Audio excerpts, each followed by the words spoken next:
ఈ జన్మకి చాలు. నేను పోతాను అన్నయ్య, నేను పోతాను. నాకు ఇది వద్దు అన్నయ్య, నేను పోతాను అన్నయ్య, నేను పోతాను. ఏమిటది? గుడుంబ మూవీస్ వారి గుడి వెనక నా సాంగ్. కొన్ని సినిమాలు చూసినప్పుడు భయ్య ఇంత పెద్ద హీరో అయ్యి ఉండి ఇలాంటి డక్క సినిమాని ఎలా చేశాడరా బాబు అని అనుకుంటా.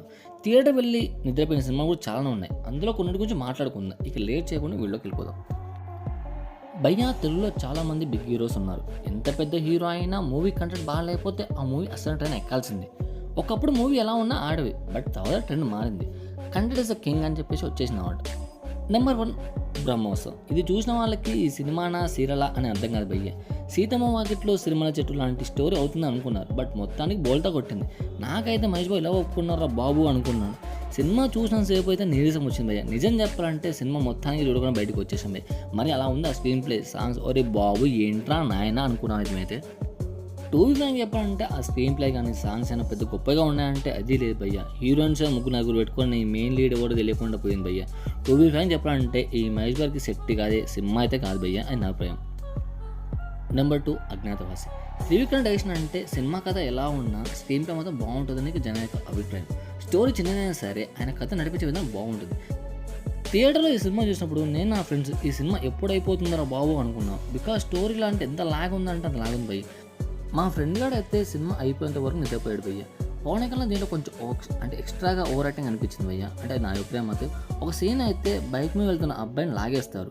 పవన్ కళ్యాణ్ వస్తుంటే దానికి ఆ అబ్బాయిని లాగడం ఎందుకు అని నాకు అనిపించింది భయ్య. అది కరెక్ట్ కాదు కదా, దీనికి సంబంధం ఏంటని అనిపించింది. అంటే హీరోయిన్స్ ఉన్నారంటే ఉన్నారు భయ్య అంతా అనిపించింది. అప్ప స్టోరీ కంటెంట్ ఉన్న స్క్రీన్ ప్లే మూవీకి వర్కౌట్ అవ్వలేదు భయ్య. దీనికి మీ కోపం రావచ్చు, బట్ రియాలిటీ మాత్రం ఒప్పుకోవాల్సిందే. జల్సా ఎలా ఉంది భయ్య మీరు ఎప్పుడైనా కిరాక్గా ఉంటుంది, బట్ అలాంటి ఇంపాక్ట్ ఈ సినిమాకి రాదు కూడా. నెంబర్ 3 మన్మధుడు 2. నాగార్జున మూవీలో ఒక వర్స్ట్ మూవీ ఏంటంటే అది ఇదే భయ్య. ఎంత డక్కట మూవీ అంటే ఇలాంటి దరిద్రం ఎలా తీసాడరా బాబు అనిపిస్తుంది. అంటే మన్మధుడు ఇప్పటికీ టీవీలో వస్తుంటే జనాలు చూస్తారు. ఎందుకంటే ఆ మూవీలో ఉండే కామెడీ టైమింగ్, డైలాగ్ పంచెస్ మామూలుగా ఉండవు. ఆ డైలాగులు సినిమా చూడకుండా చెప్పేస్తాం. ఆ సినిమా సాంగ్స్ దీని తల్లి అన్నీ వర్కౌట్ అయినాయి భయ్య. మన్మధుడులో ఆ రకుల్ ప్రీత్ సింగ్ హీరోయిన్ చూడడం నాకే దరిద్రం అనిపించింది భయ్య. ఎలా వర్కౌట్ అయినా అయిపోతుంది కదా. ఆ స్టోరీ నరేషన్ కానీ డైలాగ్ కానీ ఒక్కటి వర్కౌట్ అయ్యేది భయ్య. ఆ సినిమాకి ఈ సినిమాకి అయితే కొంచెం కూడా పొలకలేదు భయ్య. అందుకే సినిమా దరిద్రంగా వీగిందన్నమాట. ఇది మొత్తం ఒప్పుకోవాలి.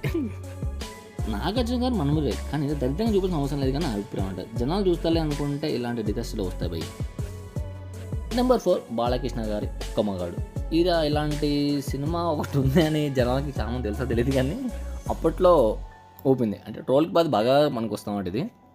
అంటే నాకు అనిపించింది అంటే భయ్య డైరెక్ట్గా తెలియాలి కదా. అంటే భారతీయుడు లాంటి సినిమా వచ్చిన తర్వాత కూడా అదే కాన్సెప్ట్ని ఇక్కడ తీసుకొచ్చేసి చూపించేసి సినిమా హిట్ అవుతుందని ఇలా అనుకున్నాను. ఇప్పటికి అర్థం కావట్లేదు.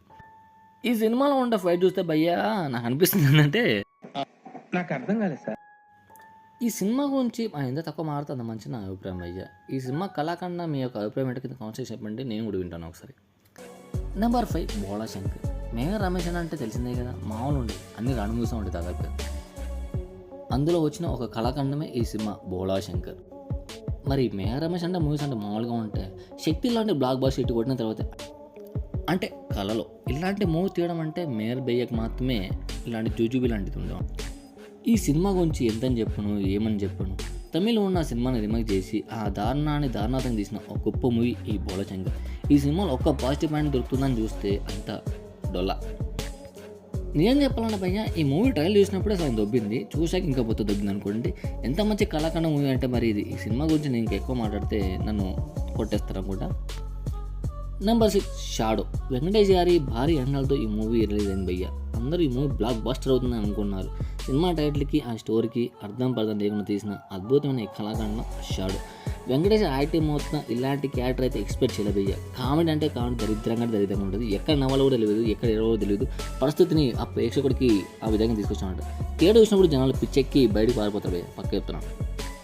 ఒక సీరియస్ ఉన్న యాక్షన్ తీసుకొచ్చి నువ్వు కామెడీ వేస్తే జనాలు ఒప్పుకుంటున్నారు ఇలా అనుకున్నారు భయ్య. చూసేటప్పుడైనా కనీసం అర్థమవుతుంది కదా ఆ సినిమా వర్కౌట్ అవుతాలి అని ఆ డైరెక్టర్కే తెలియాలన్నమాట. ఈ సినిమా మీకే అనిపిస్తుంది కదా కాన్వర్సేషన్ చెప్పండి, నేను కూడా చూస్తాను ఒకసారి మీకే అనిపిస్తుంది అనేది.